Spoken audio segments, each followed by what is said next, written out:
तर त्याच्यासाठी ते असं म्हणतात अकिंचन वरेण्यहापि.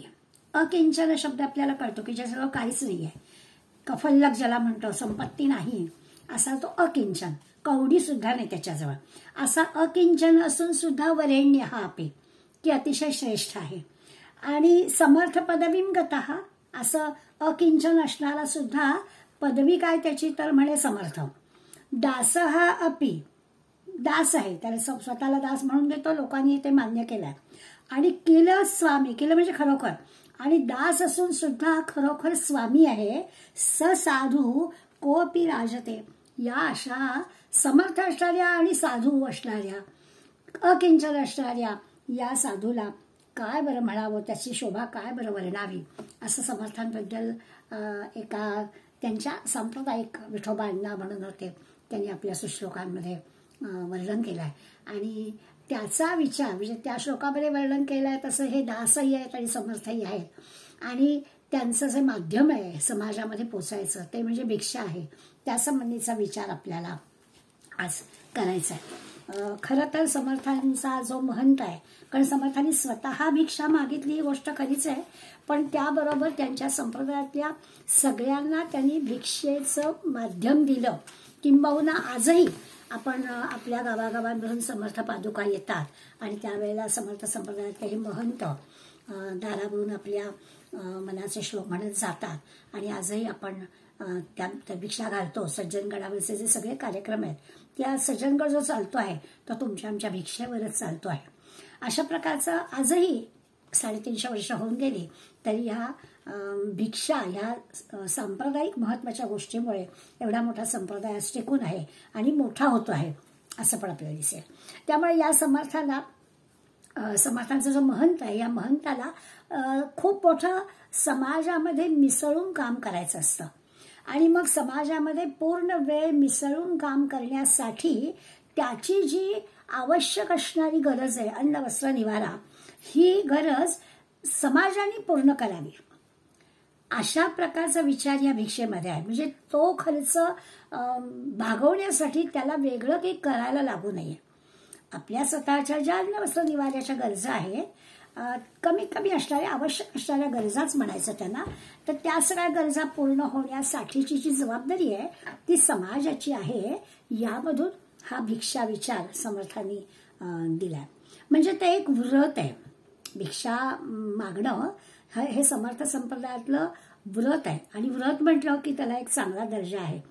व्रताचा दर्जा म्हटलं की त्याला भिक्षा असं कमी लेखण्याची काही खरं म्हणजे आवश्यकता नाही आहे. दुसरा थोडा विचार केला तर आपल्या लक्षात येईल की आजही आपण असं पाहतो की मोठमोठे जे समाजसेवक असतात, साहित्यिक असतात, कवी असतात, क्रीडापटू असतात, या सगळ्यांना त्यांच्या त्यांच्या या क्षेत्रामध्ये पूर्ण वेळ काम करायला मिळावं म्हणून, म्हणजे त्यांच्या व्यावहारिक जीवनाचा जो विचार आहे तो त्यांना करायची वेळ येऊ नये म्हणून मोठमोठी पारितोषिकं, मोठमोठे अनुदान, त्यांना पुरस्कार असे दिले जातात.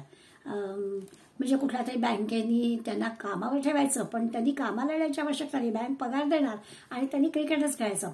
अशा प्रकारचं जी मदत आहे ती मदत म्हणजे सुद्धा याच्यातून आहे की त्यांची जी आवश्यक गरज आहे ती पुरवण्याचं काम समाजाचं असतं.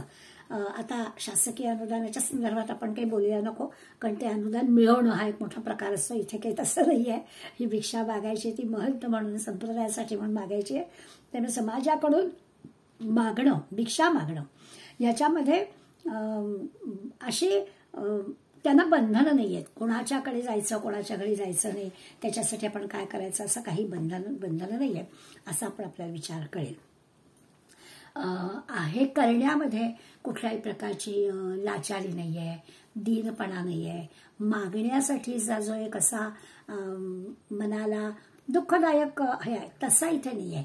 भिक्षा हा अत्यंत म्हणजे आता मला आठवत नाही, पण पूर्वी आमच्या घरी नवरात्रामध्ये सुद्धा असं असायचं की जोगवा मागायला 5 घरी जायचं. किती छान असायचं ते. त्याच्यामध्ये काही मागणं, याच्यामध्ये काही लाज वाटते सगळं काहीच नसायचं. की छानपैकी नाहुनी माखोनी सगळं आवरून जायचं आणि 5 घरी जाऊन जोगवा मागायचा आणि मग त्या काय दक्षिणा तांदूळ वगैरे आपल्या ओटीमध्ये घालायच्या आणि त्या 5 घरी जाऊन यायचं. असं त्या निमित्ताने समाजात मिसळणं हा त्यामागचा खरा उद्देश आणि या भिक्षेच्या संप्रदायाचा आपण आता विचार करणार, संप्रदायातल्या ह्या प्रकाराचा आपण विचार करणार आहोत, तेव्हा आपण आपल्या लक्षात येईल की हे त्याच्यामध्ये असं काही मागणं, ह्याच्यामध्ये कमीपणा वाटेल असं खरं म्हणजे काही नाहीये. दुसरं असं, आणि मुळात काय आहे, समर्थांना असं बिचारेपण हे मान्यच नाही, दैन्यवाणं जिणं हे समर्थांना मान्यच नाही. समर्थांचं म्हणणं आहे स्वकर्तृत्वावर सगळं चांगलंच वागावं. त्यामुळे ते जर भिक्षा मागायला सांगतात तर त्याच्यामध्ये काही असा कमीपणा वगैरे हा विषय असण्याचं कारणच नाही. दुसरं असं की आपल्याजवळ काही मिळवण्याची ताकद नाही म्हणून या मार्गाला महंतांना त्यांनी लावलेलं नाहीये. हा पण अगदी मुद्दा लक्षात घेण्यासारखा आहे. पूर्वी असं असायचं, काही अभ्यासात डोकं नाही मग हे पळी पंचपात्री हातात, असं लोक बोलायचे. आता पळी पंचपात्री हातात घेऊन ते जे काही पूजा पाठ करायचं आहे त्याचं पाठांतर करणं, त्याचं उच्चार चांगलं असणं हे पण आवश्यकच असतं, ते पण शिकावंच लागतं. पण असं बोललं जायचं, तसं पण इथे नाहीये. इथे काही संपत्ती मिळवता येत नाही म्हणून हा मार्ग असा विचार बिलकुल नाहीये. आणि त्यावेळी भिक्षेकडे बघण्याचं एक आदर असा त्याही वेळेला होता आणि आजही आपल्याला दिसेल. स्वतःजवळचं देणं आणि दुसऱ्याच्या सुखासाठी कोणाजवळ तरी काहीतरी मागणं, हा खरा भिक्षेचा मागचा आहे.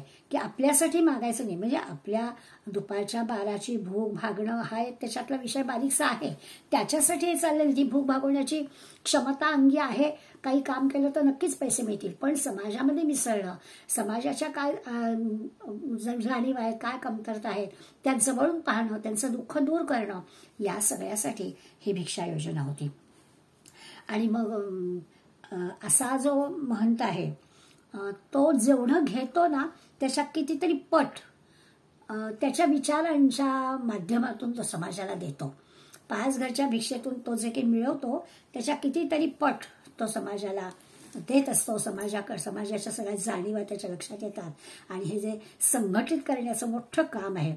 काय नेमकी आपल्या समाजामध्ये त्रुटी आहे, उणीव आहे, ती समर्थांच्या महंतांनी बरोबर ओळखली होती. आणि या माध्यमातून जसं आपण नेहमी समर्थांच्या चरित्रातल्या अनुभवाचा हा विचार करतो की खरंच त्या काळामध्ये घराघरातली तरुण माणसं ही शिवाजी महाराजांच्या सैन्यामध्ये दाखल झालेली होती. त्यामुळे घराघरामध्ये खरंच वातावरण थोडं भीतीचं होतं की काय बरं होईल, घरातल्या कर्त्या पुरुषात नसेल घरात तर. आणि मग समर्थांचा हा महंत दारामध्ये खणखणीत आवाजामध्ये एखादा श्लोक म्हणेल, मग ही घरातली गृहिणी त्याला भिक्षा घालायला येईल आणि मग ते तोंड भरून तिला आशीर्वाद देतील. जणू की एक आधार, जणू की एक दिलासा की तुझा पती, भाऊ, काय वडील, सासरा, दीर जे कोणी अशा प्रकारच्या चांगल्या कामासाठी बाहेर पडलेले आहेत ते नक्की यशस्वी होतील. अशा प्रकारचा एक विश्वास तिच्या मनामध्ये पक्का करणं, हे सगळं त्या भिक्षेच्या माध्यमातून करायचं काम, यासाठी समर्थाने ही योजना केली होती. दुसरं असं की ज्या माणसाचा प्रपंच धड नाही त्याला परमार्थ येत नाही. हे तर समर्थांनी आधीच सांगून ठेवलेलं आहे की ज्याला परमार्थ करायचा आहे त्याला प्रपंच करता येणारच होता, परंतु परमार्थ करण्याची आवश्यकता असल्यामुळे त्यांनी प्रपंच न करता परमार्थ करायचा किंवा समाजाचं काम करायचं असं धरलंय. प्रपंच धड नाही म्हणून या बाजूला वळलेल्याला यश मिळणारच नाही. त्यामुळे समर्थानाची भिक्षा अभिप्रेत आहे ना, त्याचा समर्थाने अगदी खोलवर विचार केलेला आहे. खरोखरच आपल्याला आश्चर्य वाटेल. त्याच्यानंतर कितीतरी वर्ष आपण पाहतोय की ही एक कल्पना मनात धरून नंतरच्या काळात सुद्धा आपल्या एकनाथजी रानड्यांनी विवेकानंद शिला स्मारक बांधलं. त्यावेळेला सुद्धा थोडासा प्रकार वेगळा, पण याच पद्धतीने की सगळ्यांना ते शिला स्मारक आपलं आहे असं वाटलं पाहिजे. म्हणून प्रत्येकाने फक्त एका वर्षामध्येच निधी गोळा करायचा आणि एका माणसाने एका महिन्याला 1 रुपया याप्रमाणे 12 रुपये द्यायचे. पण 12 रुपये श्रीमंतातला श्रीमंत असला तरी त्यांनी, किंवा अगदी एखादा लाल डगलेवाला रेल्वेवरती ओझं उचलण्याचं काम करणारा असला तरी, कोणीही असला तरी त्यांनी 12 रुपये द्यायचे. कारण प्रत्येकाला वाटलं पाहिजे की हे काम माझं आहे. अशा प्रकारचा विचार हा भिक्षेतून आलेला आहे की अरे खरं ही सगळ्यांचं असावं. ही पद्धत समर्थांच्या मनामध्ये, म्हणजे हा विचार समर्थांच्या मनात होता असं आपल्याला दिसेल. जो खरा साधक आहे ना, त्यांनी साधना जशी त्याची व्हायला लागेल किंवा साधनेमध्ये त्याला एकाग्रता त्याला मिळायला लागेल, आपोआपच त्याची जी काही दृष्टी आहे ती स्वतःचा देह किंवा स्वतःचा प्रपंच याच्यापेक्षा साधनेकडे जाते. आणि मग त्याला ना या देहाचा किंवा प्रपंचाचा विसर पडतो असं नाही, पण ते आपोआप होतं, परमार्थ करावा लागतो असं आपण म्हणतो. त्यामुळे देहधारणेसाठी लागणारं, प्रपंचासाठी लागणारं हे जर अन्य समाजाकडून मिळालं तरी ते शास्त्राला धरू नये असं या भिक्षेतून सांगितलं जात आहे.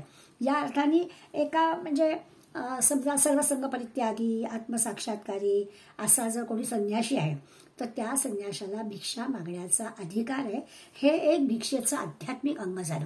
परमार्थासाठी, अध्यात्मासाठी सर्वसंग परित्याग केलेल्या माणसाला अशा प्रकारची अगदी आवश्यक गरजा पूर्ण करण्याची भिक्षा मागण्याचा अधिकार त्याला आहे. हे ह्या भिक्षेच्या मागचं आध्यात्मिक अंग झालं. दुसरं असं आहे की सामान्य माणूस तुम्ही आम्ही कसे असतो की नाही म्हटलं तरी आमच्या गरजा इतक्या खूप असतात की आम्ही पैशाच्या मागे जरी असं म्हणणं आपल्याला आवडत नसतं तरी आपण पैशाच्या मागे लागलेलो असतो. कुठे 4 पैसे जास्त मिळतील तिथे काम करायचं असतं. आणि आपली अशी धादांत समजूत आहे की पैशामुळे सगळ्या गोष्टी होतात. तर मग असं असल्यामुळे असेल की भगवंत मला सांभाळतो आहे ह्याच्यापेक्षा पैसा मला सांभाळतो आहे ह्याच्यावरती माझा विश्वास जास्त असतो आणि त्यामुळे मला पैसे पाहिजे असतात. भगवंत मला सांभाळेल असा दृढ विश्वास असेल तर माणूस पैशाच्या मागे लागणार नाही ना, पण तसं घडत नाही.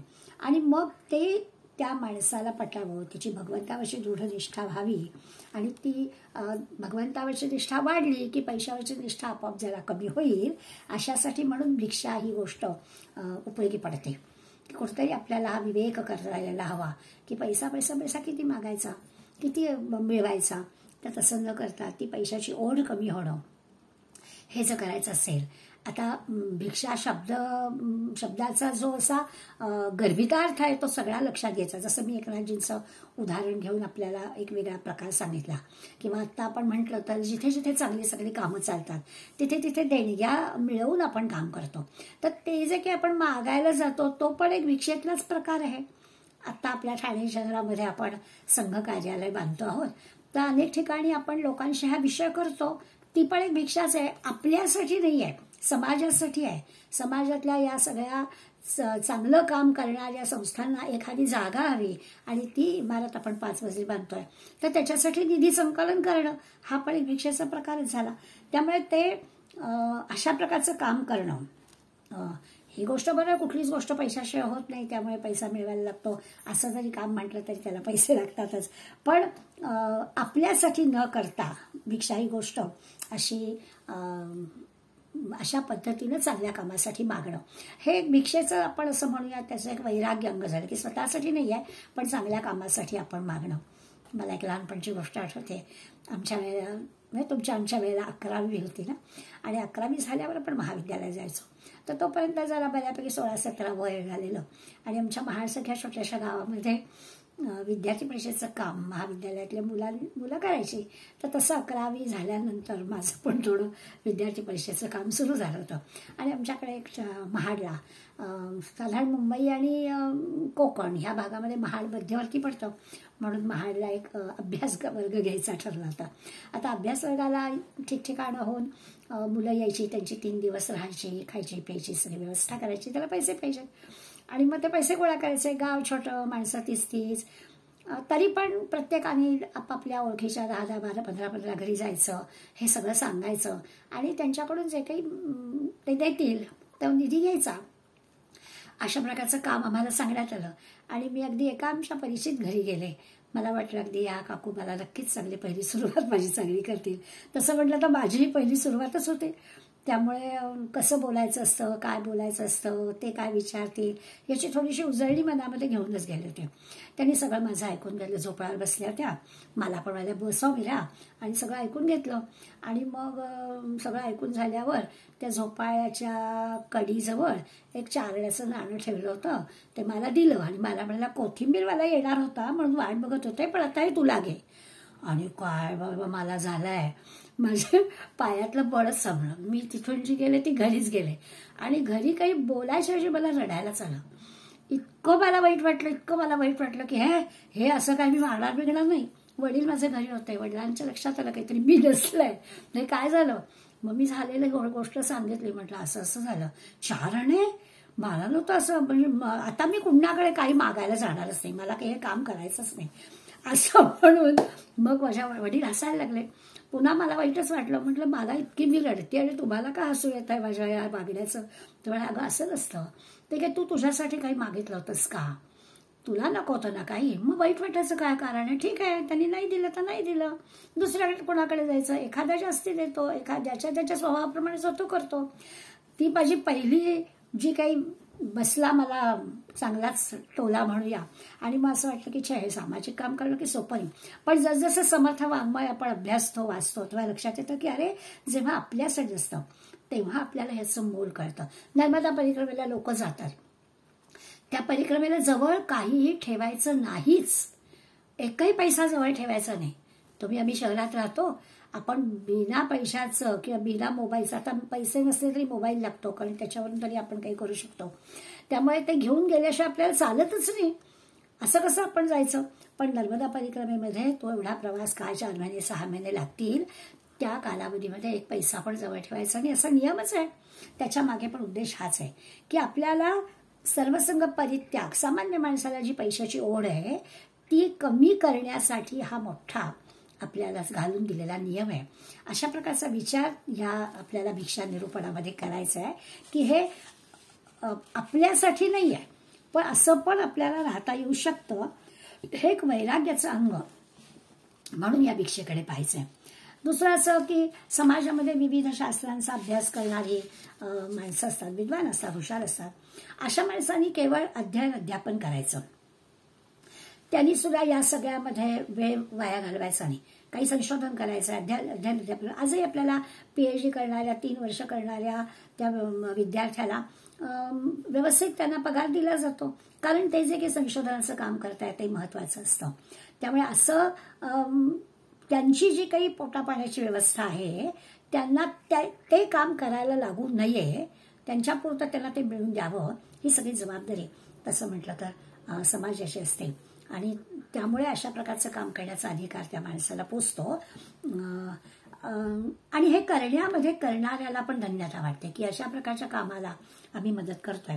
हे भिक्षेचं झालं ज्ञानाचं अंग. संशोधन कार्य करणाऱ्याला मदत करणं हे झालं ज्ञानाचं अंग. आपण वेगळ्या वेगळ्या प्रकारे भिक्षा या शब्दाचा अर्थ पाहिला, वैराग्याच्या दृष्टीने पाहिला, अध्यात्माच्या दृष्टीने पाहिला, ज्ञानाच्या दृष्टीने पाहिला.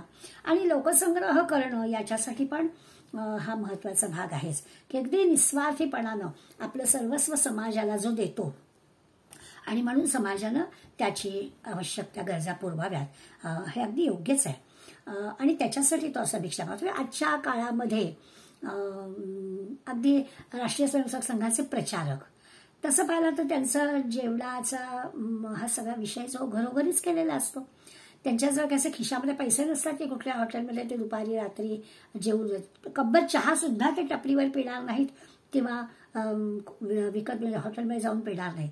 त्यांची व्यवस्था जिथे असते तिथे केलेली, त्याच ठिकाणी त्यांनी जायचं असतं. असं घालून दिलेलंच असतं. म्हणजे म्हटलं तर त्या भिक्षेचा आता जसं जसं काळ बदलेल तसा तसा एक आधुनिक काळाप्रमाणे बदल होणारा प्रकार आहे, पण तो भिक्षेचाच प्रकार झाला. त्यामुळे समाजामध्ये त्यांना सगळ्यांकडे जाता येतं. पूर्वी आपल्याकडे वारावरती जेवणारा विद्यार्थी असायचा की बिचारा खेडेगावात राहतोय, शिक्षणाची सोय नाही आहे आणि गरीब आहेत, मग कुठेतरी त्याची व्यवस्था राहण्याची आणि मग 7 घरी 7 वेळा म्हणजे एकेका वाराला एकेकाच्या घरी जेवायला तरी जायचं. खरं हे आहेच की फक्त 2 वेळा जेवायला जायचं, आधेमध्ये काही 2 वेळा जेवायला जायचं आणि त्याच्यावरती राहून शिक्षण घ्यायचं. असे अनेक प्रकार आपल्या एकंदर गेल्या आपल्या संस्कृतीमध्ये आपण असं म्हणू की गावागावांमध्ये अशा पद्धती होत्या आणि समाजाला हे बरोबर सगळं माहिती होतं. त्यामुळे समाज ह्या सगळ्या गोष्टींना अगदी व्यवस्थित मदत पण करायचा. अशा गोष्टी आपण पाहिल्या. हे सगळं या भिक्षा या संदर्भात येतं. नाव जरी भिक्षा असलं आणि समर्थ संप्रदायामध्ये 5 घरी भिक्षा मागायची आणि त्याच्यावर आपलं उदरभरण झालं किंवा समर्थांनी सुद्धा 12व्या वर्षापासून 24व्या वर्षापर्यंत साधना काळामध्ये भिक्षा मागितली.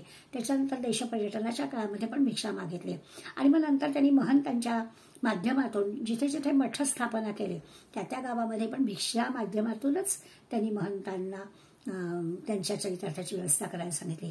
आज आपल्याला असं दिसतं की सगळ्या मठामध्ये भोजनाची व्यवस्था असते. म्हणजे जसं आपण गडावर गेलो की गडावर आपण गेलो तर आपली भोजनाची व्यवस्था तिथे होते, प्रसाद मिळतो आपल्याला.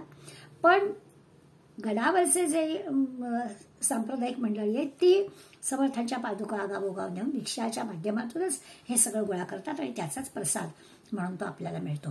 असा भिक्षा ह्या संदर्भामध्ये खूप सखोल जर विचार केला तर एक सामाजिक अंग असं पण विचारात घेता येईल. म्हणजे अध्यात्माचं अंग, वैराग्याचं अंग, ज्ञानाचं अंग आणि समाजाचं सामाजिक अंग अशा सगळ्या पद्धतीनं आपण भिक्षेकडे पाहायचं आहे. आणि ज्ञानी माणसं भिक्षा मागतात ही पण गोष्ट लक्षात घ्यायची. ओम भवती भिक्षांदेही म्हणताना ब्राह्मण फक्त नाही तर ब्राह्मणेतर मंडळींनी पण भिक्षा मागायची. हे ओम भवती भिक्षांदेही हे जणू काही ब्रीद आहे, त्या ब्रीदाचं रक्षण करणं हे आपलं काम आहे. असं म्हटलं की त्याला रिक्त हस्ते पाठवायचंच आहे. दारात ओम भवती भिक्षांदेही कोणी म्हटलं तर त्याला मुठभर तरी आपण द्यायचं. त्याचंही हे आहे की ज्यांनी सुभर आलं तर मुठभरच घ्यायचं आहे. आणि ज्याचं जो कुटुंबवत्सल आहे त्यांनी पण रिक्त हस्ते त्याला पाठवायचं नाही असं म्हटलं जातं. समर्थांनी संस्कृत श्लोकाचा आधार घेतलाय. त्यांनी असं म्हटलंय की हे जे भिक्षा मागून पोट भरणं आहे ना ते म्हणजे अमृत सेवन आहे. त्या मिळणाऱ्या अगदी मनापासून मिळणाऱ्या त्या भिक्षेमधून इतकं अंतःकरणपूर्वक भावना पोचतात, आनंद पोचतो, समाधान पोचतं की ते 5 घरचं अन्न घेणाऱ्याला खरोखरच अमृत सेवन केल्याचा आनंद मिळतो. समजा भिक्षाहारी निराहारी म्हणजे भिक्षेनं पोट भरणारा जो आहे निराहारी आहे. भिक्षा न एव प्रतिग्रह, भिक्षा घेणं म्हणजे दान स्वीकारणं नाही आहे. तर असं असंतो वा अपि संतो वा, असंत किंवा सज्जन असो नाही तर दुर्जन असो, सोमपानम दिने दिने, भिक्षेवर पोट भरणं हे अमृतपानच आहे असं म्हटलं जातं. त्याचा आधार समर्थांनी या समासामध्ये पण घेतलाय. असं भिक्षेला खूप महत्व, खूप मोठे पण दिलंय की अत्यंत सन्मानाची ही गोष्ट आहे. नाव जरी भिक्षा असलं तरी भिक्षा मागणं आणि भिक्षा घालणं ह्या दोनही गोष्टी अत्यंत चांगल्या अशा प्रतीच्या आहेत असं त्यांना सांगायचं आहे. भगवंताला ही भिक्षा मान्य आहे. अगदी शंकरांनी सुद्धा, शंकराचे थोर पण असं म्हणतो की तोही इतका थोर देव पण तोही भिक्षा मागतो. दत्त संप्रदाय, नाथ संप्रदाय सगळीकडे भिक्षेचा म्हणजे सिद्ध साधू सगळेजण भिक्षा मागणार आहेत. कारण भिक्षेमुळेच आता अगदी आषाढी वारी त्या वारकरी सुद्धा भिक्षा मागणार आहेत. भिक्षेमुळेच अशी निस्पृहता प्रगट होते की आपल्यासाठी काही मागायचं, जणू काही भिक्षा मागणाऱ्याला काहीच कमीपणा नाही, देणाऱ्याला आनंद मिळणार आहे म्हणून तो मागतोय. इतका खूप मोठा भाव त्या भिक्षेमध्ये आपल्याला दिसतोय. आध्यात्मिक परंपरेमध्ये ही पद्धती खूप प्राचीन आहे. गुरुकुलामध्ये सुद्धा ही पद्धती राहायचं. गुरुकुलामध्ये अभ्यास तिथे करायचा, पण गुरुकुलामध्ये असणाऱ्या मुलांना 5 घरी जाऊन भिक्षा मागायची आणि आपली व्यवस्था करायची अशी होती. आता या भिक्षेचे तसं म्हटलं तर पहिल्या 5 ओव्यांमध्ये समर्थांनी आपल्याला ही सगळी भिक्षेचा जो महिमा आहे तो आपल्याला सांगितला आहे. आणि पुढल्या 5 ओव्यांमध्ये त्यांनी त्याचे फायदे काय आहेत, त्याचे परिणाम काय आहेत, पद्धती काय असावी याचं पण वर्णन केलं आहे. म्हणजे फायदे तर आपण आता बोलता बोलता बरेचसे आपल्या लक्षात आलेलेच आहे. परिणाम आपल्याला कळतील की काय होतं. अलिखित नियम आहेत की साधारणपणे एकाच गल्लीमध्ये किंवा एकाच गावामध्ये जायचं नाही. रोज वेगवेगळ्या गल्लीमध्ये वेगवेगळ्या घरी जायचे.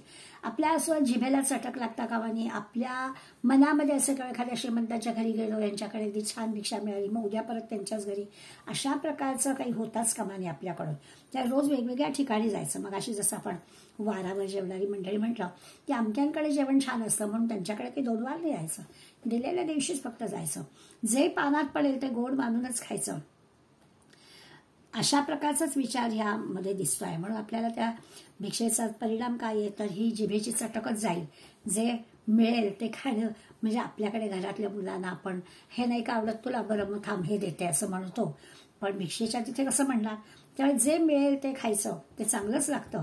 अशा प्रकारचा एक संस्कार या महंतांवर.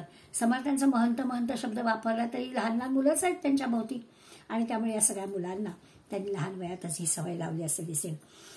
दुसरं असं नवीन ठिकाणी जाण्यामध्ये नवीनपणा पण नाहीसा होतो. म्हणजे एक प्रकारे जो काही लोकांचा भिडस्त स्वभाव असतो ना, तो जातो. रोज नवीनच ठिकाणी जायचंय म्हटल्यावर आपोआपच ते काम होतं. प्रवास होतो, साधू हिंडता तो बरा. त्यामुळे रोज वेगवेगळ्या ठिकाणी जायचं. कुठे जरी प्रांत परका असं म्हणत असतं तरी परकेपणा वाटणारच नाही, कारण त्याची पण सवय होतं सगळं जग माझंच आहे ही भावना आपोआपच व्हायला लागते. त्यावेळी परकेपणा नाही, भिडस्तपणा नाही, आपलेपणा पटकन वाढणं, हे सगळं या भिक्षेच्या माध्यमातून आपोआपच होतं. नवीन नवीन प्रदेशात जाण्यामुळे आपला विचार प्रसार करण्याचं काम होतं. ठिकठिकाणी केंद्र निर्माण होतात. समर्थांनी एवढे 1200-1400 मठ काढले, ते कशामुळे काढले? असं प्रादेशिक संकुचितपणा असतो ना, तो पण नाहीसा होतो.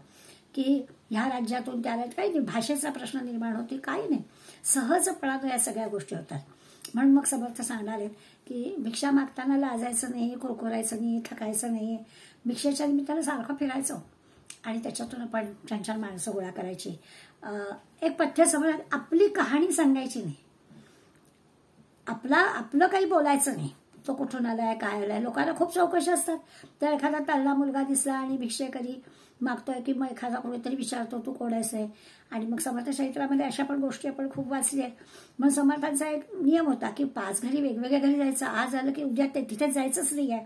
आणि पण तरी देखील जर कोणी विचारलं तर आपली फार माहिती देत बसायचं नाही, आपली कहाणी कोणाला सांगायचं नाही. आणि तसं लोकांना होतं असं की लहान लहान मुलं हे पाहिल्यानंतर काहीतरी वेगळंच वाटतं, चमत्कार वाटतो, आश्चर्य वाटतं, कौतुक पण वाटतं. आणि असं कौतुक वाटेल असंच वर्तन करायचं, सहजपणानं उभं राहायचं, श्लोक म्हणायचा, 1 मिनिटभर वाट बघायची, वाढायला आलं तर ठीक आहे, नाही तर हळूच न रागवता, न त्रागा करता, कटाक्ष न टाकता दुसऱ्या घरात जायचं. अशा पद्धतीनं काही नियम पण समर्थाने घालून दिलेत असं आपल्याला दिसेल. एका अर्थाने एखाद्या घरातून भिक्षा मिळणं किंवा एखाद्या घरातून न मिळणं कशाचाच परिणाम या महंतावर होता कामा नाही, अशी पण खबरदारी समर्थांनी घेतली. नंतरच्या 12 ते 19 ओव्यांमध्ये समर्थांनी भिक्षेला, म्हणजे भिक्षेचं महत्त्व सांगितलंय, पण तिला कामधेनू असं म्हटलंय. आता कामधेनू शब्दाचा अर्थ आपल्याला माहिती आहे, कामना जी गाय पूर्ण करते तिला कामधेनू म्हणायचं. आणि अशी भिक्षा म्हणजे जणू की कामधेनू आहे असं समर्थांनी वर्णन केलंय. आणि ते असं पुढे म्हणतात की ज्याला हे मान्य नाही, कोणी समजा आक्षेप घेतला या भिक्षा प्रकरणावर, तर म्हणजे ते अभागीच आहेत. भिक्षेवरती अमान्य करणारे, म्हणजे भिक्षेस करी जो अमान्य तो करंटा, असं समर्थांनी वर्णन केलेलं आहे.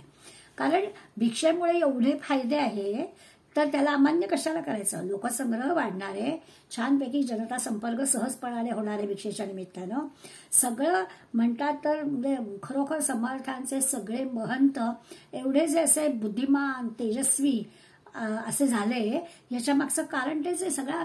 एवढ्या सगळ्यांना एकत्र करणं, त्यांना संदेश देणं, ही सगळी मुलं संचार करत होती, म्हणून हे सगळं झालं. म्हणजे एक प्रकारचं चैतन्य ज्याला म्हणतो, राष्ट्रीय चैतन्य, राष्ट्रीय एकात्मता, ही समर्थांच्या महंतांनी गावागावातून निर्माण केली.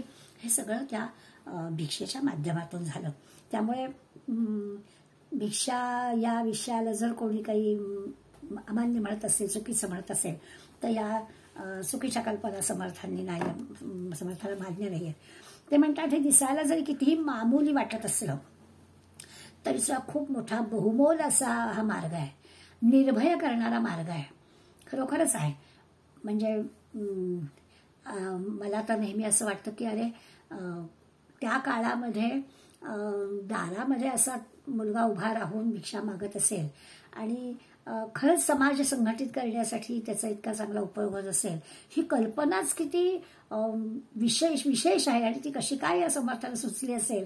आणि समर्थांनी बरं हे इतक्या सावधानपणे करायला हवं होतं. जरा जरी शत्रूला या सगळ्यामध्ये काही गडबड आहे आणि ती आपल्या शत्रूला उपयोगी पडणारी असं जर कळलं असतं ना, तर हे मठांची म्हणजे अगदी वाट लावायला मागे पुढे तरी पाहिजेच असतं. पण जरा देखील कल्पनाच येणार नाही अशा पद्धतीनं हे कार्य समर्थांचं चालू होतं, देशभर चालू होतं. आणि एकाच पद्धतीनं ती मुलं बघणाऱ्याला काय वाटेल की या अशा 12-14 वर्षाच्या मुलाला भिक्षा घालण्याने असं का होणार आहे. पण खरोखरच एकात्मतेचा हा मोठा मार्ग समर्थांनी भिक्षेच्या माध्यमातून आपल्याला त्या काळातल्या सगळ्यांना शिकवला. हे समर्थांचं महंतपण मान्यच करायला हवं. आता या महंताजवळचं म्हणजे जसं आध्यात्मिक प्रगतीसाठी त्यांना तयार करायचं होतं, तसं स्वातंत्र्य प्राप्तीसाठी पण या मुलांना तयार करायचं होतं. त्या दोन्ही गोष्टी ह्याच्यातून साध्य झाला. बरं, भिक्षा मागणारा जो आहे तो त्याचा काळ पण सार्थकी लागणार. म्हणजे अमृतच म्हटलंय त्याला. भिक्षा ही अमृत वेळ आहे. त्यामुळे त्याला त्या 5 घरी काय स्वयंपाक तयार होईपर्यंत 11:30-12 वाजणार. 12 नंतरच भिक्षा मागायची. तासाभरामध्ये 5 घरामध्ये जाऊन आलं की उर्वरित सगळा वेळ त्याच्या अभ्यासासाठी त्याला उपयोगी पडणार असायचा. हा पण खूप मोठा विचार समर्थांनी यामागे नक्कीच केला होता. एका अर्थाने खरंच हा प्रकार भिक्षा हा प्रकार संप्रदायाच्या दृष्टीने फारच फलदायी ठरला. आपल्याकडे असं म्हणतं की प्रवास देशपर्यटन सगळ्या संतांनी देशपर्यटन केलं. आणि आपल्याकडे असं म्हणतात की देशपर्यटन करणाऱ्या माणसाला आत्ता सुद्धा बघा, आपण त्या कुंभमेळ्याला कुठून आलेला माणूस किती देश ओलांडून आलाय आणि त्याला काही नाही, तो चालत येतोय सगळीकडे. स्वित्झर्लंडहून निघालाय आणि कितीतरी देश पालटून गेले, काहीतरी अनेक वर्ष तो चालतोच आहे. पण तो सांगतो आहे की मला काही कमी पडत नाहीये, कारण जो तो त्याला देत आहे. जसं मगाशी आपण नर्मदा परिक्रमेचा उल्लेख केला. वारकरी दरवर्षी वारीमध्ये हा अनुभव लोक घेतातच की भिक्षेकरी लोकांना काहीच कमी पडत नाही. ह्या पृथ्वीवरती देशपर्यटन करणारी जी मंडळी आहे, आमच्या महाडून दरवर्षी आता गेल्या वर्षी तर अयोध्येला मंडळी चालत जाऊन आली आणि सगळे अशी चालत जायचं. वाटेमध्ये सगळी लोक मदत करतात की रोज 25-30 किलोमीटर चालायचं. जिथे कुठे मंदिर मिळेल, जागा मिळेल, ओसरी मिळेल, तिथे पडायचं. आणि खरोखरच लोक मोठ्या प्रेमाने त्यांची पोटापाण्याची व्यवस्था करतात. हवं नको पण बघतात. कारण काय असतं, नकोच असतं ना काही. बरोबर घेऊन चालायचं नाही, त्या ओझं यायचं नसतं. कोणी काही वस्तू आणि दिली तरी उपयोगाला नसतो. एक पाण्याच्या बाटलीपेक्षा दुसरं काहीच जवळ ठेवायचं नसतं. त्यामुळे स्वाभाविकच आहे कधीच ते म्हणजे आपल्याकडे उपास पडतच नाही या भिक्षेकरी मंडळींना. कोणाला भिक्षेकरी मंडळी जड जातच नाहीत, ते व्यवस्था करतातच. असा अनेक वर्षांचा अनुभव आपल्या सगळ्याच संत मंडळींना आहे. आजही ते सगळं चालू आहे. म्हणजे ही ना जसे बाकी गोष्टी आहेत, म्हणजे प्रत्येकाचं काहीतरी व्यवस्था असतो. शेती करणं आहे, गुरं पाळणं आहे, तसा दरवर्षी वारीला जाणं यांनी सुद्धा एक सामाजिक बांधिलकी ज्याला म्हणतो, शेती की सगळी कामं आपली करायची आणि वर्षातून एकदा जायचं. बरं का, प्रतिष्ठेचा हा विषय आहे असं दिसतं. मग हा जो महंत आहे तो त्यांनी ह्या भिक्षेकडे या अशा चांगल्या यांनी पाहिलं पाहिजे. समर्थांच्या ओवीमध्ये त्यांनी भिक्षेकरी मंडळींना या सगळ्या मंडळींच्या रांगेतच ठेवल्या. समर्थ म्हणतात गोरज्य वाणिज्य कृषी, म्हणजे गायींचा सांभाळ करणं किंवा एखाद्याचं दुकान असणं किंवा शेतकरी असणं, त्याहूनही प्रतिष्ठा भिक्षेसी. या सगळ्यापेक्षा भिक्षा मागणाऱ्या प्रतिष्ठा जास्त आहे. विसंबू नये झोळीसी कधी काही, म्हणजे झोळी घेतली हातात म्हणून त्याच्यात काही कमीपणा मानायचं कारण नाही आहे असं समर्थ सांगतायत. आता असंच आहे तर पुढल्या भागामध्ये छोटासा समास आहे, पण आणखीन एक विषय भिक्षेच्या संदर्भातला की कसं मागावं, काय मागावं, किती मागावं. तर आता मग असे म्हटलं की सुभर पुढायला तरी बुटभरच घ्यावं असं म्हटलंय. दारापाशी उभं राहून शांतपणानं काही भिक्षा मिळेल का, किंवा भोवती भिक्षांदेई किंवा एखादा समर्थांचा श्लोक मनाचा असं मोठ्यांदा म्हणावं, विचारावं. मर्यादित भिक्षा घालायला सगळेजण तयार असतात, त्याच्यात काहीच कोणाला हे नसतं. आणि अशी त्यांनी आणलेल्यातल्या भिक्षेतला थोडाच भाग घ्यावा. भिक्षेकर्याला म्हणजे भिक्षा देणाऱ्याला सुद्धा बरं वाटलं पाहिजे, भिक्षा घेणारा अल्पसंतुष्टच असला पाहिजे. असं सगळं समर्थांनी या महंतांना, छोट्या महंतांना शिकवलं होतं. आणि मोठ्या प्रसन्नतेनं भिक्षा मागावी. आपल्या चेहऱ्यावर भाव असा असू नये की आपल्याजवळ काही नाही आहे आणि ह्यानी मोठी कृपा करायची, असं न करता प्रसन्न चेहऱ्याने भिक्षा मागावी. गोड बोलावं, ऐकणाऱ्याला पण आनंद वाटेल, आपली वाट बघितली जाईल. दुसऱ्याच्या वाड्यामध्ये मनाच्या शोकाचा आवाज आला की इकडल्या गृहिणीने तयारच राहावं की अरे येईल रे भिक्षेकरी त्याला घालायचं आहे, असं देणाऱ्याला पण आनंद झाला पाहिजे. अशा प्रकारचं भिक्षा मागणं असावं असं समर्थ सांगतात. आणि मग स्वाभाविकच असा जो आनंद जिथे मिळतो ना तिथे संकट येतच नाहीत. कोणी काही कोणा अंगावरती पुढे जा, तरणा ताठा दिसतोय, भीक मागायला काय झालं असा विचार सुद्धा कोणाच्या मनात येत नाही. आपलं वागणं, आपलं बोलणं, आपलं दिसणं, आपलं सांगणं, आपला नजर या सगळ्यावरून आपल्या कळतं की हा महंत हा कुठल्या संप्रदायाचा आहे, कशा माध्यमातून आलाय, हा काय करतोय, असं सगळ्या गोष्टी कळतात. तुकारामांचा एक अभंग आहे, भिक्षापात्र अवलंबणे. म्हणजे मी अभंग एवढ्यासाठी सांगते की समर्थांचा जो विवेक शब्द आहे ना त्या विवेक शब्दाचा विचार सगळीकडे कसा करावा लागतो. तुकारामांचा एक अभंग आहे, त्यांना नेमकं काय म्हणायचं आहे ते आपण समजून घेऊया. त्यांनी असं म्हटलं, भिक्षापात्र अवलंबिणे जळोजिणे लाजिरवाणे. भिक्षापात्र जर हातात घ्यायला लागलं तर ते जिणं काही चांगलं नाही असं त्यांना म्हणायचं आहे. पण याचा अर्थ समर्थांना जी भिक्षा अभिप्रेत आहे त्या भिक्षेसंबंधी तुकाराम महाराजांना म्हणायचं नाहीये. काय होतं हल्ली थोडासा अभ्यास करणारी मंडळी अशा परस्पर विरोधी विधानं आली ना की ती आपल्याला लगेचच टोकतात. म्हणून त्याच वेळेला लगेच आपल्याला लक्षात घ्यावं लागतं की अरे तुकाराम महाराजांनी जर असं म्हटलं असलं तरी ज्या पद्धतीची भिक्षा समर्थ रामदास स्वामी सांगताहेत त्याला त्यांनी जळोजिणे लाजिरवाणी म्हटलेलं नाही. दोघंही समान काळामधले संत आहेत, तुकाराम महाराज आणि समर्थ. तुकाराम महाराज आयुष्य कमी म्हणून लवकर गेले, परंतु एकाच काळामधले आहेत, त्यामुळे ते असं कसं म्हणतील. पण जे लोक अर्थार्जन करायला अपात्र आहेत, काही आपल्या पोटापाण्याइतकं सुद्धा मिळवू शकत नाहीत, उदरनिर्वाह पण करू शकत नाहीत, त्यांच्यासाठी भिक्षापात्र जर हातात घ्यायला लागलं तर त्यांच्यासाठी त्यांना उद्देशून जळोजिणे लाजिरवाणे असं म्हटलंय की आपल्यापुरतं आपल्याला मिळवता यायलाच पाहिजे. म्हणून बघा संघाचे सगळे प्रचारक उच्च विद्याविभूषित असतात, त्यांना नोकरी उद्योग मिळत नाहीये म्हणून त्यांनी हे काम केलेलं नसतं. नोकरी उद्योग हवा तेवढा पैसा, दाराशी गाडी उभी राहील, सगळं होईल, परंतु समाजासाठी म्हणून मी ते काम न करता हे करणार आहे असा त्यांनी विचार करून आपलं जीवन समाजाला दिलेलं असतं. हे लक्षात घ्यायचं आणि मग ह्या अभंगाचा विचार करायचा. ज्याला आपला उदरनिर्वाह पण करता येत नाही आणि भिक्षापात्र हातात घेतलाय त्याचं जळोजिणे लाजिरवाणे. समाज जीवन उन्नत होण्यासाठी जर कोणी झोळी हातात घेतली असली तर ते काही तुकारामांचा अभंग या लोकांसाठी काही नाहीये. समर्थ कुग्रामे अथवा नगरे पहावी घरांची घरे, भिक्षामिसे लहान थोरे परीक्षुनी सोडावी. समर्थ काय सांगतात तर कुग्रामे अगदी खेड्यापाड्यात पण जावं किंवा नगर शहरात पण जावं, पहावी घरांची घरे, घर घर पाहावं, प्रत्येक घरी जावं, भिक्षामिसे लहान थोरे परीक्षुनी सोडावी. आणि परीक्षुनी सोडावी म्हणजे नीट निरीक्षण करावं. कशाचं? भिक्षेच्या माध्यमातून. लहान थोर याचा अर्थ की वयाने नाही विचार करायचा आहे, मनाने सुद्धा विचार करायचा आहे. कोण नेमका काय प्रकारचा आहे, कोण आपल्याला कुठल्या कामाला उपयोगी पडेल, कोणाला नेमकं काय सांगावं, कोणाला कसली अडचण आहे, कोणाला कसलं दुःख आहे, कुठली विवंचना आपण दूर करू शकतो का, अशा प्रकारचा सगळं निरीक्षण या भिक्षेच्या माध्यमातून करावं. माणसं पारखण्याचं काम भिक्षेच्या माध्यमातून करावं. पुढे समजतात भिक्षेविषयी लाजू नये, बहुत भिक्षा घेऊ नये, पुसताही देऊ नये, ओळखी आपुली. विचारलं पुसलं तरी सुद्धा ओळख देऊ नये.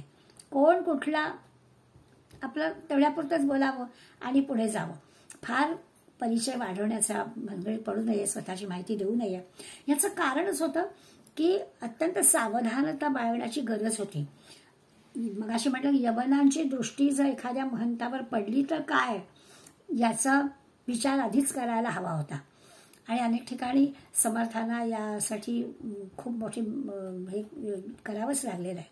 पण या सगळ्याकडे समर्थांचं लक्ष होतं म्हणून समर्थांनी फार ओळख न देता, पुसताही देऊ नये ओळख आहे आपली, विचारलं तरी आपली खरी ओळख द्यायची नाही असं समर्थांनी सांगितलं होतं. भिक्षेविषयी जसं लाजायचं नाही तरी भिक्षा खूप आली तर खूप घ्यायची पण नाही, थोडीच घ्यायची. म्हणजे एकीकडे भिक्षा विषय असून सुद्धा निस्पृहता समर्थ शिकवत आहेत. लोकसंग्रह करण्यासाठीचा हा केवळ मार्ग, एवढ्यासाठी त्या भिक्षेकडे बघायचा आहे. आणि म्हणून त्या समर्थांच्या सगळ्या सांप्रदायिक कार्याचा आत्मा असं भिक्षेला म्हणतात ते त्या अर्थानेच आहे. समाजात भगवंताबद्दलची भक्ती वाढवावी, लोकांचं जे काही दुःख आहे, भय आहे ते दूर करावं, भगवंताचा महिमा लोकांना कळावा, स्वधर्म काय आहे तो लोकांना कळावा, लोकांनी सदाचाराने आचरण करावं. अशा सगळ्या गोष्टी याच्यातून म्हणजे अवघड वाटणारी कामं भिक्षेच्या माध्यमातून समर्थांनी सोपी करायचा प्रयत्न केला. आणि निस्पृहतेनं या सगळ्या महंताबद्दल, भिक्षा मागणाऱ्या सगळ्या महंतांबद्दल लोकांच्या मनात आपुलकीचा भाव कसा निर्माण होईल असा विचार समर्थांनी करून या महंतांना तयार केलेलं होतं. बरं, ही निस्पृहता कायम राहिली पाहिजे, आपल्यात राहिली पाहिजे आणि तसं वागता आपल्याला आलंच पाहिजे असा समर्थांचा म्हणजे एकीकडे कार्य तर वाढलं पाहिजे आणि या कार्यासाठी हा जो मार्ग आहे, राहायचं कुठेतरी मठमंदिरामध्ये, ओसरीमध्ये राहायचं आणि अशा पद्धतीने भिक्षेच्या मार्गाने आपलं कार्य चालू ठेवायचं. हा एक खरोखर परमोच्च असं वैराग्य आहे. सोपं नाही आहे लहान वयामध्ये अशा प्रकारचं जगणं, म्हणजे कौतुक वाटण्याची गोष्ट आहे. माझे चुलत सासरे 65 वर्ष आसामला प्रचारक होते आणि असेच 21व्या-22व्या वर्षी BSc झाले, फर्स्ट क्लास गोल्ड मेडलिस्ट माणूस. आणि गुरुजींच्या एका नुसत्या आव्हानाला की आसामच्याकडला म्हणजे आपला पूर्वांचलाचा जो भाग आहे सगळा, त्या ठिकाणच्या लोकांना हा देश माझा आहे असं वाटेनेसं झालेलं आहे. इतके ते भारतापासून आता दुरावत आहेत, त्याला आपल्याला तिथे जाऊन काम करायला हवं आहे. आणि मग काम करायचं म्हणजे काय करायचं, तिथे कोण आपली व्यवस्था बघणार. आणि त्यावेळेचे जे सुरुवातीच्या काळातले त्यांचे जे अनुभव आहेत ते अनुभव ऐकले की आपल्याला आश्चर्य वाटतं की समर्थांचा हा महंत आणि संघाचा हा असा नवीन ठिकाणी जाणारा प्रचारक ह्याच्यामध्ये काय फरक आहे. समर्थांनी घालून दिलेल्या पद्धतीनेच हे गेलेले आहे. वेळ प्रसंगी वखारीत राहायला लागलेलं आहे, कोळशाची वखार, दिवसभर तिथे काम, काळं सगळीकडे, पण रात्री तिथे एखादं खाटलं टाकायचं आणि तिथेच रात्र काढायची. सकाळी वखारीची माणसं कामाला आली की आपण आपल्या संघाच्या कामाला बाहेर निघून जायचं. रात्रीत बरं वखारीत कोण चोरी करायला येणार आहे, त्यामुळे तिथे खाटल्यावर झोपायचं. पण आसामसारख्या थंडीमध्ये हा मुलगा कसा काय तिथे झोपायचा, अशा प्रकारचा विचार मनात आला की असं वाटतं की हे समर्थांचं जे काही भिक्षेच्या माध्यमातून समाज त्यांनी हे केला, जागृती केली, तोच भाग आत्ता पण आपल्याला दिसून येतोय. दुसरं असं की समाजासाठीचं जीवन असल्यामुळे फार काही गोळा करायचा प्रश्नच नव्हता, उपजीविकेपुरतंच करायचं होतं. त्यामुळे फार काही निस्पृहता अंगे असं वेगळं काही करावं लागत होतं. आपोआपच होतं की नकोच आहे काही, रोज वेगळ्या ठिकाणी वेगळ्या गावी जायचं असल्यामुळे. त्या समर्थांचं मत जे आहे आपल्याला, समर्थांनी म्हणजे असू दे अन्न सेवू नये. असू दे म्हणजे दुसऱ्यांनी कष्ट केलेलं अन्न सेवू नये, अगदी वडिलांचं म्हणजे मोठ्यांच्या पेक्षा सुद्धा. आता इथे तर आपल्याला भिक्षेच्या माध्यमातून म्हटलंय, मग आपल्याला असं वाटेल की हे काय असं दोन वेगळं कसं. इकडे तर म्हणतात की स्वावलंबनाने स्वतः मिळवलेलंच अन्न घ्यावं आणि भिक्षेच्या माध्यमातून 5 घरातून लोकांनी तयार केलेलं, लोकांनी घेतलेलं अन्न घ्यायचं आहे. तर या पण गोष्टीकडे आपल्याला लक्षात घ्यायचं आहे. म्हणजे असू दे अन्न सेवू नये हे कोणासाठी आहे आणि भिक्षा हा शब्द कोणासाठी आहे आपण लक्षात घ्यायचं. किंवा अन्नाची नासाडी होता कामा नये.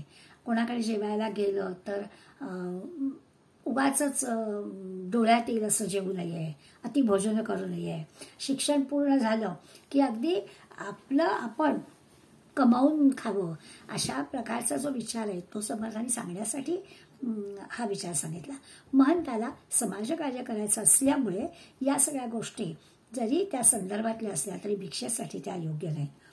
किंवा समर्थांनी आणखीन म्हटलं, काही मिळवी मग जेवी, गुंतल्या लोकांचं उगवी, शरीर कारणी लावी काहीतरी, असं समर्थ म्हणतात. आता याचा अर्थ काय, काही मिळवी मग जेवी, मग आता भिक्षेच्या संदर्भात कसं काय लागू पडतं, तर हा विषय वेगळा आहे आणि सामान्य घरातल्या मुलांसाठी हे वेगळं आहे. महंतांनी 5 घरी जाऊन भिक्षा मागायची आणि समाजाची जागृती करायची आणि घरी राहणाऱ्या मुलांनी मात्र काही मिळवी मग जेवी, काहीतरी कष्ट करावं आणि मग घरात सुद्धा जेवावं, असा विचार समर्थ सांगतात. किंवा आधी कष्ट मग फळं, कष्टाची नाही ते निर्फळं, काही कष्ट केल्याशिवाय खाऊ नये.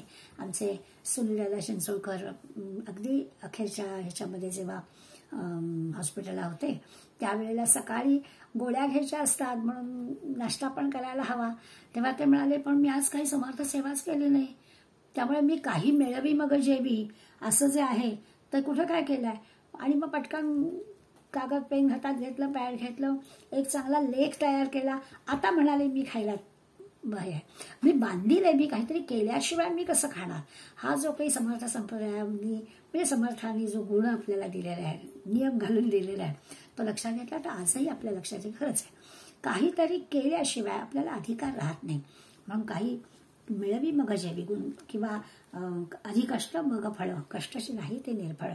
कष्ट केल्यामुळे आईत खाऊपणा करू नये. आपल्याकडे शब्द पण अगदी बरोबर आहेत, आईत खाऊ. उगाच आयतं खायचं नाही, काहीतरी कष्ट करायचे आणि मगच आपण खायचं असं दिसेल. अशा सगळ्याच्या काही समर्थ वाङ्मयामध्ये अनेक ह्या संदर्भातल्या सूचना आपल्याला दिसतात. पण त्या सगळ्या सूचना नेमक्या कोणाला आणि ही भिक्षेची सूचना नेमकी कोणाला हे आपण सहज समजू शकतो. समर्थांनी आळसाला शत्रू म्हटलेलं आहे, अगदी बरोबर आहे. त्या महंत जो आहे ना समर्थांचा, त्याला आळस हा शब्दच माहिती असता कामा नये. त्यामुळे आळस हा शत्रू आहे हे समर्थ सांगतात. तर भिक्षा मागायला आळस करू नये, आळस एरवी पण कधी करू नये. आळस शब्द समर्थांना मान्य नाही आहे. समर्थांच्या बाबतीत म्हटलं तर शिवाजी महाराजांनी समर्थांच्या झोळीत सगळं राज्य टाकलं आणि समर्थांनी ते त्यांना परत दिलं. आता हे जे काही आहे याच्यात समर्थांची निस्पृहता दिसते. खरं राज्य दिलं होतं म्हणजे एकीकडे झोळीचं अगदी पावित्र्य काय आहे हे पण लक्षात आलं, समर्थांची निस्पृहता पण लक्षात आली आणि महाराजांचं समर्थ सद्गुरू म्हणून त्यांच्यावर असणारी निष्ठा तीही आपल्या लक्षात आली. दिसायला अगदी म्हटला तर एक साधा प्रसंग की मिळवलेलं राज्य सगळं सद्गुरूच्या झोळीमध्ये महाराजांनी एका कागदावर लिहिलं आणि त्यांना दिलं. समर्थाने ते परत केलं. याच्यामध्ये सगळ्या गोष्टी, समर्थांची निस्पृहता, झोळीचं पावित्र्य आणि शिवाजी महाराजांची समर्थांवरची निष्ठा, या सगळ्या गोष्टी ह्याच्यातून आपल्याला दिसतील. कुठेही याच्यामध्ये झोळी म्हणून काही लाचारी नाही आहे.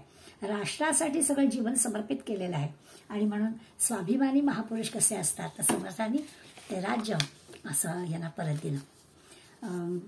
आजही मग अशी म्हटलं तसं की सज्जनगडचा जो सगळा कारभार आहे तो सगळा कारभार किंवा सज्जनगडचा झालेला विकास हा सगळा भिक्षेच्या माध्यमातून झालाय. तिथे असणारी सगळी निवासाची भोजनाची व्यवस्था भिक्षेच्या माध्यमातून होते. खरोखर माणसं गोळा करण्याचं साधन हे भिक्षा आहे. घरोघरचं निरीक्षण करावं, मुलांचं निरीक्षण करावं, मुलांना संप्रदायात कसं आणता येईल त्याचा विचार करावा, मठस्थापना करावी आणि एखाद्या मुलाला मठाचा प्रमुख नेमावं. असं भिक्षेने ओळखी होती, भिक्षेने भ्रम चुकती समर्थ म्हणतात की भिक्षेमुळे ओळख होते आणि भ्रम गोंधळ चुकतो.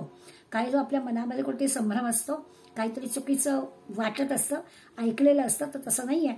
तो सगळा संभ्रम दूर करतो. सामान्य भिक्षा मान्य करती सकळ प्राणी. आणि अशी सामान्यपणानं सर्व मंडळी ही अशा प्रकारची भिक्षेची कामं आहेत ती मान्य करतात असं दिसेल. भिक्षेच्या निमित्तानं म्हणजे माणसांचा शोध हे मुख्य प्रयोजन आहेच. ते तर समर्थांनी केलं, आजही त्याचा आपल्याला उपयोग होत आहे. खरोखरच आहे की या माध्यमातूनच माणसं एकत्र येतात, माणसं जोडली जातात असं आपल्याला दिसतं. छत्रपतींच्या म्हणजे नुसती सनद शेकडो जमिनी समर्थांना इनाम दिले. जिथे जिथे समर्थांनी मठ केले तिथे तिथे शिवाजी महाराजांचं राज्य आल्यावर त्यांनी तिथल्या जमिनी इनाम देण्याचं ठरवलं. पण समर्थांनी त्या स्वीकारल्या नाहीत. म्हणजे ही जी काही निस्पृहता त्या महंतांना त्यांनी घालून दिले त्याच्या मागे किती द्रष्टे पण होतं की नाहीतर मग आईत खाऊपणा येईल. मठाची जमीन जर आपली स्वतःची झाली तर मग काही करायलाच नको. तर तसं केलं नाही. किती महाराजांनी इनाम दिलं असं तरी समर्थांनी स्वीकारलं नाही. एकदा का त्या मठांना उत्पन्न सुरू झालं की मठपती हिंडण्याचं बंदच होईल, काही जरूरच नाही भासणार त्याला. आणि म्हणून मग तो भिक्षा मागणार नाही, मग तो समाजामध्ये मिसळणार नाही. बसल्या जागी जर त्याला पैसा मिळेल तर मग स्वाभाविकच त्यांच्या पुढल्या पिढ्यांमध्ये वादावादी होईल, भांडणं होतील पैसा मिळायला लागल्यावर. म्हणून म्हणजे मठाला किंवा देवस्थानाला असं सरकारी ह्याच्यातून उत्पन्न मिळणं हे समर्थांनी सुरू केलंच होतं. महाराजांनी इनाम देऊन सुद्धा समर्थांनी ते स्वीकारलं नाही असेल. समर्थांचं म्हणजे ठाईचं बैसता खोटे. समर्थांचं म्हणणं एका ठाई बसून राहिला की नाही चालणार. सारखं ब्राह्मणो हिंडता बरा, सारखं हिंडलं पाहिजे असं त्यांनी आपल्याला म्हटलं आहे. आळसी घात घेता तो कष्टीला म्हणजे बरे. आळसाने घात होतो, कष्ट घेणारा शहाणा होतो. जो कष्ट करतोय तो आणखीन प्रगती करतो. आळसाने जो बसलाय तो गेला वाया. एके ठाकी बैसून राहिला तरी मग व्यापाशी बुडाला, सावधपणे ज्याला त्याला भेटी द्यावी, असं समर्थ संप्रदायामध्ये महंतांना समर्थाने सांगितलेलं असतं. म्हणजे नदीचं पाणी एका ठिकाणी राहिलं की डबकं होतं. त्यावेळी नदी वाहिलीच पाहिजे तरच स्वच्छ पाणी येणार. वारा एका जागी थांबून राहिला नाही चालणार, वारा वाहायलाच पाहिजे. फुलातील सुगंध वाऱ्यामुळे पसरतो, असं म्हणतं सगळं दरवळ निघालंच पाहिजे. अशा सगळे निसर्ग आपल्याला शिकवतो की एके ठाकी बैसवून राहिला तरी मग व्यापाशी बुडाला, हे निसर्ग आपल्याला शिकवतो. तसं माणसाने पण करावं, समाजामध्ये सतत हिंडावं, एका जागी बसू नये. बहता पाणी फिरता योगी कभी न मैला होय, असं म्हणतात की त्यांनी सारखं फिरलंच पाहिजे. समर्थांचा महंत फिरला पाहिजे. समर्थांचे जे सगळे शिष्य होते ना, ते शिष्य समर्थांच्या भिक्षेच्या माध्यमातून मिळालेले आहेत, असं आपल्याला दिसेल की ते जिथे जिथे समर्थ गेले अगदी रोज 20-25 बैल समर्थ चालायचे आणि त्या गावामध्ये भिक्षा मागायचे. सगळे कल्याण स्वामी, दत्तात्रय स्वामी, वेण्णा स्वामी, अक्का स्वामी, भीमस्वामी, सतीबाई, आपल्या सगळ्या गटांना आपण जे नावं दिलेत ना, ते नावं बघितली की लक्षात येईल आपल्याला ही सगळी मंडळी समर्थांच्या भिक्षेतून समर्थाला मिळाली. एखादा चांगला तरतरीत मुलगा बघावा आणि तू काय करतोस बाळा, कल्याणाची गोष्ट आपल्याला सगळ्यांना परिचयाची आहे. मामाच्या घरी कल्याण राहत होता आणि मामाच्या घरी समर्थ भिक्षेला गेले होते आणि मग भिक्षेला गेल्यानंतर हा मुलगा रांगोळ्या काढतोय, पानं घेतोय, वाढतो आहे आणि तरतरीत मुलगा समर्थांच्या लक्षात आला. मग समर्थांचं बाळ तुझं नाव काय? मग नाव सांगितलं. मग मामाचं नाव तर वेगळं होतं. मग विचारलं तर म्हणजे नाही, मी असा इथे त्याच पाहुणा आहे, म्हणजे माझ्या आईबरोबर इथे आलो आहे.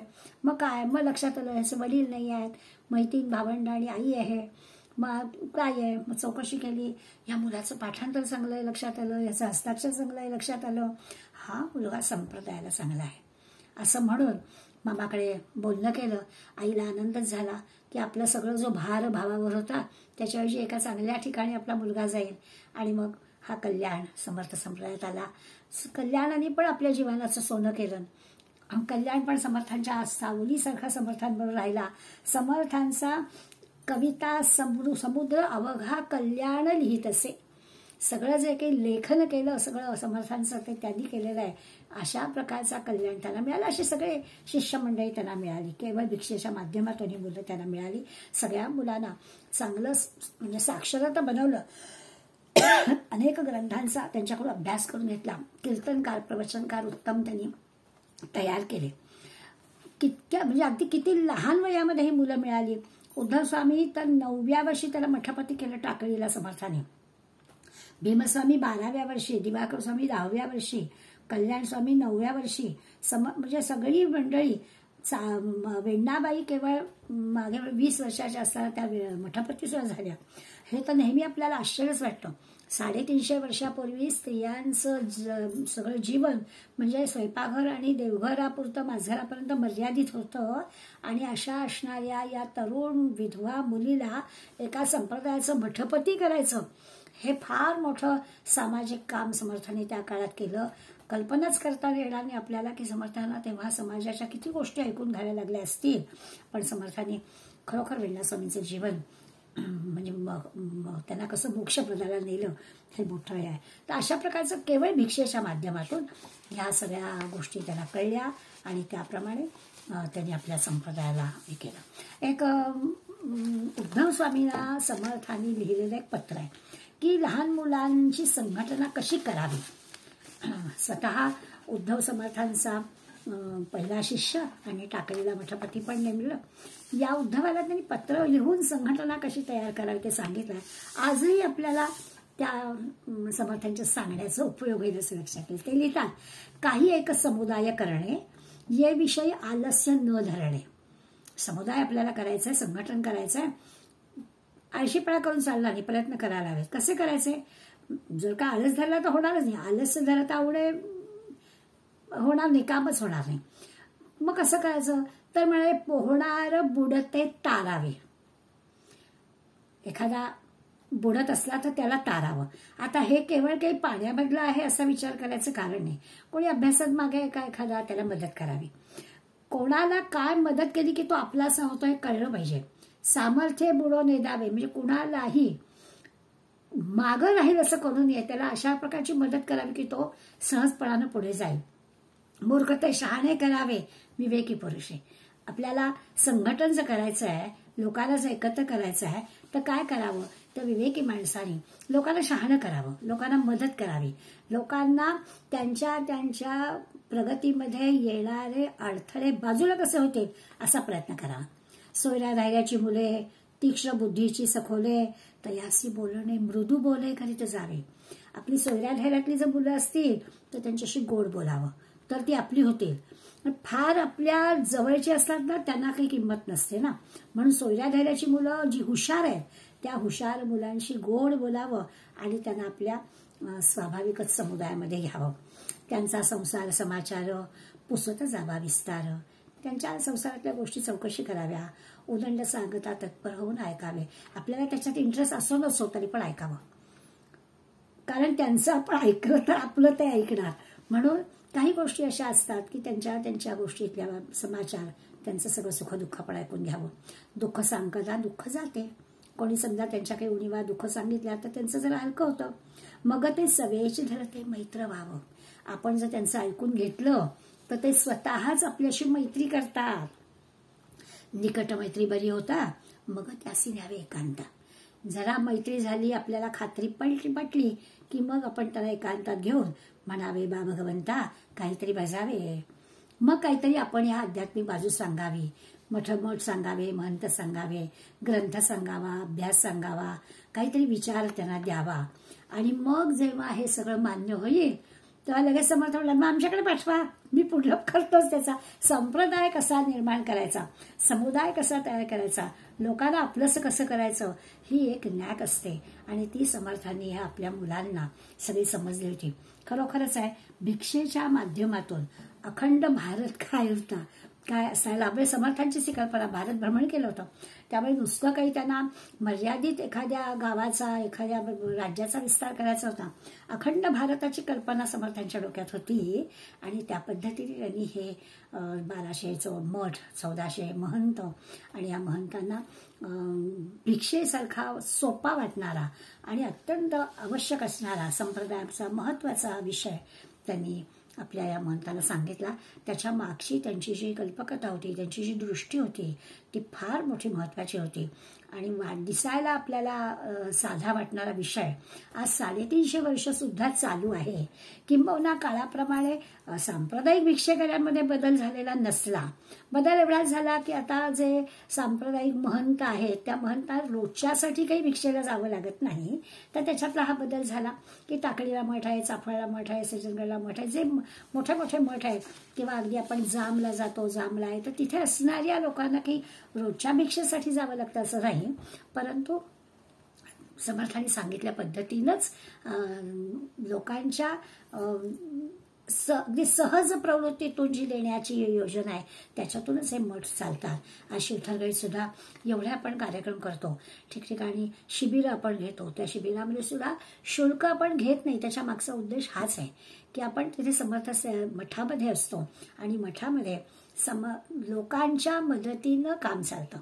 मी मध्यंतरी त्या परिसरातल्या गावांमधल्या काही लोकांशी बोलणं झालं तेव्हा त्यांनी पण मला सांगितलं की आमच्याकडे मुळी पद्धतच होते की धान्य शेतातलं घरात आलं की समर्थांच्या तिथल्या ह्याच्यामध्ये आधी नेऊन द्यायचं. तर अशी जी एक गरीबातला गरीब माणूस जरी असला तरी त्याची जी भूमिका आहे त्या भूमिकेला फार मोठं महत्व आहे. असा सगळा विचार समर्थांच्या या भिक्षा या विषयाच्या मागे होता. त्यावेळी दिसायला आपल्याला दिसेल की 22 ओव्यांचा हा समास आहे, परंतु त्याच्या मागचा उद्देश जो आहे आणि सर्व दृष्टीने सर्व अंगाने विचार केला. केवळ समाजाच्या दृष्टीने विचार केला, वैराग्याच्या दृष्टीने केला, अध्यात्माच्या दृष्टीने केला आणि जागृतीसाठी केला तरी आपल्या लक्षात येईल की हा फार महत्वाचा विषय समर्थांनी मोठ्या कल्पकतेने चालू केला. आजही समाजाला त्याची नितांत गरज आहे. आजही आपल्याला असं दिसतं की चांगल्या कामाला लोक अगदी सढळ असणे मदत करतात. नुसतं कळायची खोटी की लोक म्हणतात की अरे वा चांगलं आहे, मी या कामाला नक्कीच मदत करेन. कोणीच आपल्याला असं रिकाम्या हाती परत पाठवत नाही असं आपल्याला दिसतं. कारण समाजाला सुद्धा ह्यातला चांगुलपणा काय आहे तो कळतो असं दिसेल. या अर्थाने आपण या समासाचा अभ्यास करूया. बाकी आता बरीचशी सुट्टी देणार आहे आणि त्यामुळे